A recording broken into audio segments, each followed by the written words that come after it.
Welcome to Business Connection. I'm Liz Spencer. I have a great group with me today. I have Kader Sakkaria, Imran, Karbhari, and joining me via Zoom is Trevor, Macomber. So we're here to talk about your exciting new book, Chaos by Design. So Kader, let's start with you. Tell me, let's go to the basics. What is digital transformation, and why is this a good time for everybody here to write a book? Thank you, Liz. Thank you for having us here. You know, it's what the COVID pandemic has actually done to all of us is to accelerate and start thinking differently, right? And that is one of the reasons, you know, the whole digital transformation has started building more aggressively as far as the path forward is concerned, right? If you look at how the industry has been going through for years, you know, hundreds of years ago, we talked about industrial revolution, right? And now we are talking about information revolution. And in the future, we're going to talk about quantum revolution that's going to happen, right? How do you actually position your organization in the path of success is what transformation is all about, right? And if you look at the basic concept of digital transformation, let's keep the digital aspect of it, you know, separately, because that is the new buzzword that we're all doing.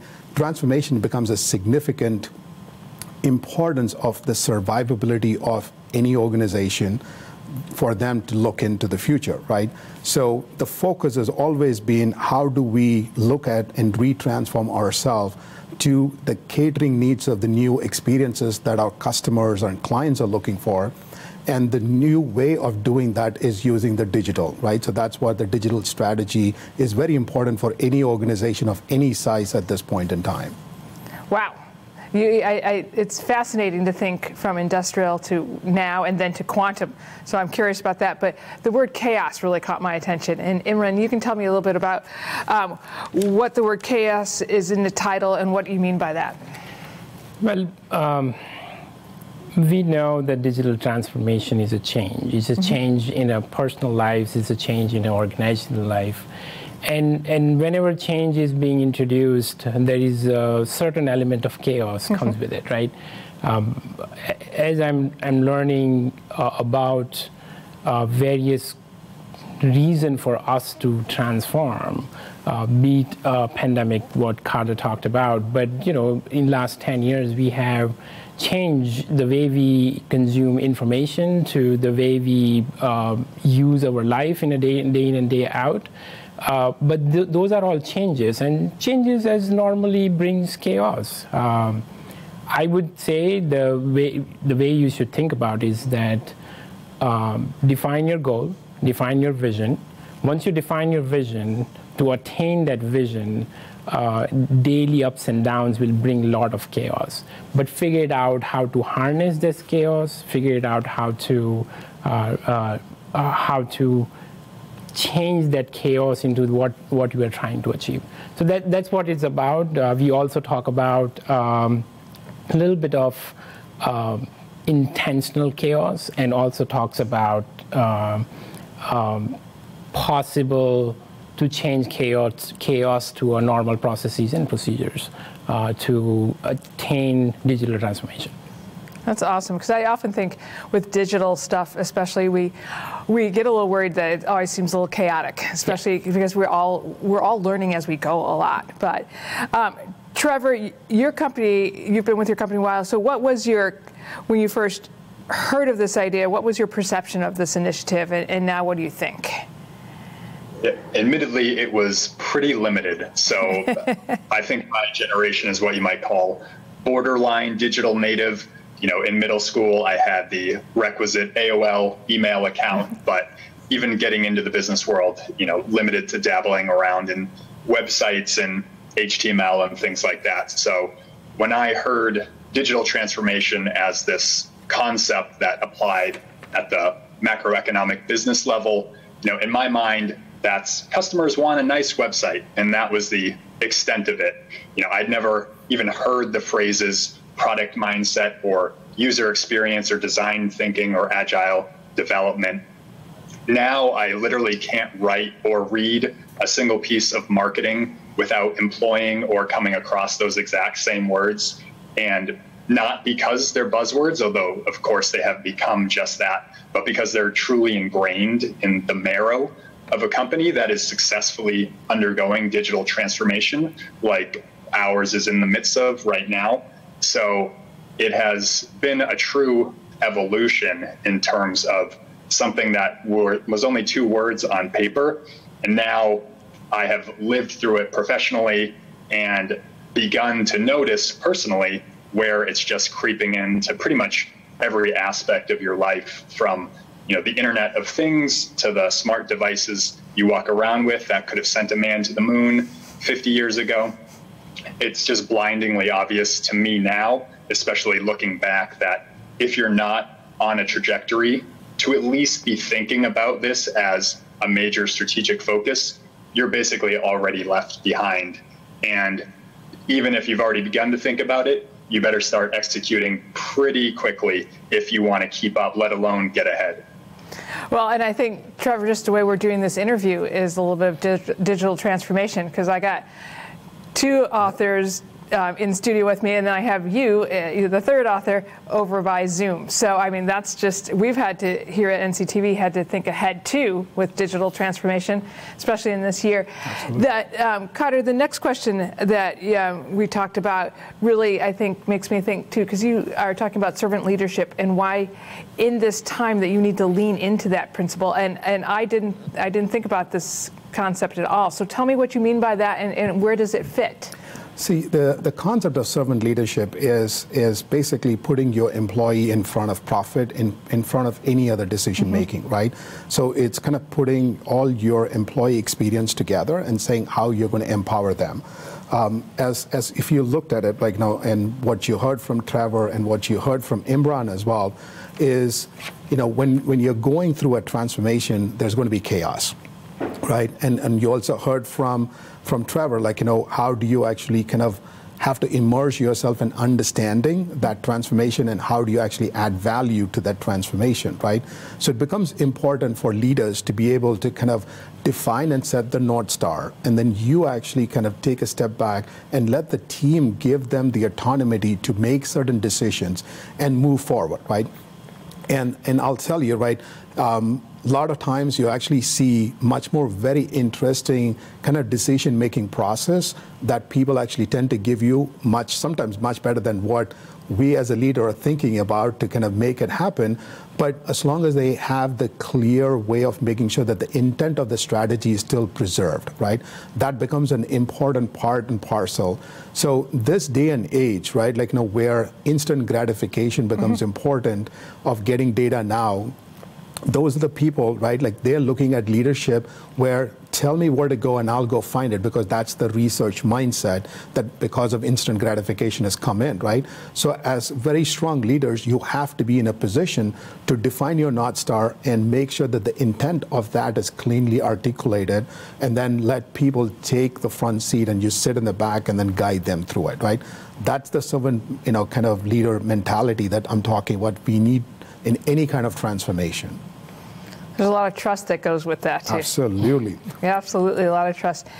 Imran, you have led teams and been a part of teams. How do you deliver on the promise of this through all this chaos? And Kader's making it sound a little easy. Yeah, he does. And I have always said, and probably Kader agrees with me, that strategy on a piece of paper is a golden word until it's executed well, right? And execution is usually key of all of these things about it.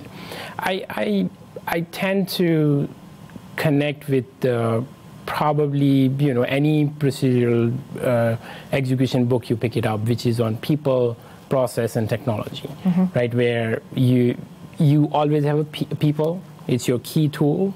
Trust them, and that's where your major advantage is. Process digital transformation will bring that change, as you rightly said. Even right now when we are talking about, things has changed just because of that digital availability, and then technology. I mean, we are talking about digital transformation. Everything is technology, from my kindergartner going to the school from home on computer, to, Congress, or our courtrooms are running from everyone's home. So technology is very important. In the book, we also talk about JAWS, which is very different, which I think three of us talk about it in a book. And it also provides that information of how to increase the value and increase the possibility to deliver this chaos and still deliver digital transformation. It's not easy, for sure, but with right leadership and right processes, I think it's deliverable. We have done it. I mean, there are great organizations who have delivered it, and we are living in it day in and day out. I think that's very important. And then it's funny, the next question for Trevor is about marketing and what does that have to do with it. And often marketing and product development they have to come together, but they're oftentimes, at odds a little bit. So Trevor, talk to me a little bit about what marketing has to do with digital transformation, if anything. The answer is both more and less than you would think. So the metaphor I like is the decidedly analog Etch-a-Sketch. If someone hands you an Etch-a-Sketch fully designed and tells you, I want you to make this design better. Well, if you just start fiddling with the knobs, all you're going to do is put your work on top of the existing design. It's not going anywhere. So you've got to take that Etch-a-Sketch, and we all know what comes next. You got to shake it. You got to almost break it down a little. Goes back to the chaos element. And then you have to build it back up from first principles. And that applies whether you're marketing, which typically happens at the very end of a product lifecycle, or on the product team at the very beginning. But the most successful organizations, I think, blend all of those steps so that they are in sync from the very beginning of the process. So, as an example, marketing is an obvious value add to this process because we often have a unique top-down perspective on a company's strengths and weaknesses, precisely because every day it's our job to emphasize the strengths and downplay the weaknesses. Mm-hmm. So when we're on the team from the very beginning, we can start to course correct even before the ship has fully set sail with that long-term vision. On the other hand, even if your product is just designs on Post-it notes, at first, marketing is only one piece of the equation, and we are no more or less important in that sense than every other cross-functional representative that you should have at the very beginning of the process, because that's where you get that creative collision, again, tying back to the chaos of cross-pollination of ideas and innovation, where someone takes this idea from their discipline and blends it with another suggestion from someone else's area of expertise. And suddenly you're tearing down walls that previously everyone might have felt constricted by. And marketing's job is to sort of participate in that from the start if they're doing it well, but take a step back and kind of herd the cats a little bit in your own mind and in reality to remember we have to ultimately end up with something that you can sell in the market, but that is also based on the real world, because that's where it starts, is that user feedback and your future customer and the outcome that they want. Excellent. I think that's a great way to position marketing, because I don't think people really understand where marketing plays and what role it plays throughout. So we are coming a little bit to the end of our interview, so I wanted to give each of you a time to kind of give us a closing thought, whether it be about the book or whether about why somebody should read this book, whether it be about the digital transformation we're all facing. So I'm going to start with Kader with the give us a closing thought on you're one of the authors, Chaos by Design. Absolutely, thank you. As I was kind of reflecting back what Imran and what Trevor were telling, right? If you look at any organizational transformation, they always talk about, as Imran was talking about, people, process, and technology. There's an X factor that's built into this fourth element, or that that we call about. and it's actually called Josh, right? Like it's a Hindi word that we have coined it because at least 3 of us were struggling to find the right English word which can kind of attribute towards that, right? It's not only, I mean, absolutely people, process, and technology is an important integral part of successful transformation running organization. It's that fourth element, which is the Josh that's built in, where you come in with that flair, like, you create that chaos, like as Imran was explaining, that intentional chaos, and drive towards defining the North Star and able to kind of get that servant leadership mentality to kind of get the team to follow through and commit and deliver. That is what is going to make a successful transformation.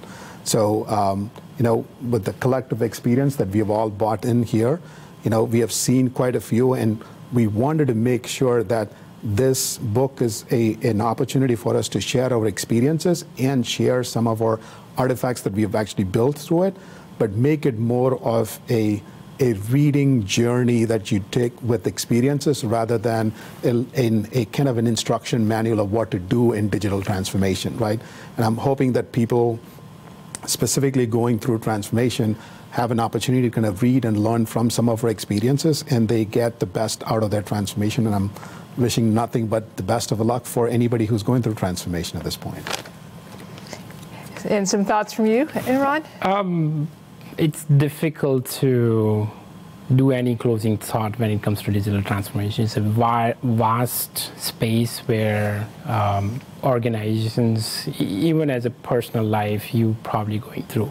I would say in a simple term that do it in iteration, do it only for your customer, and good is always better than great.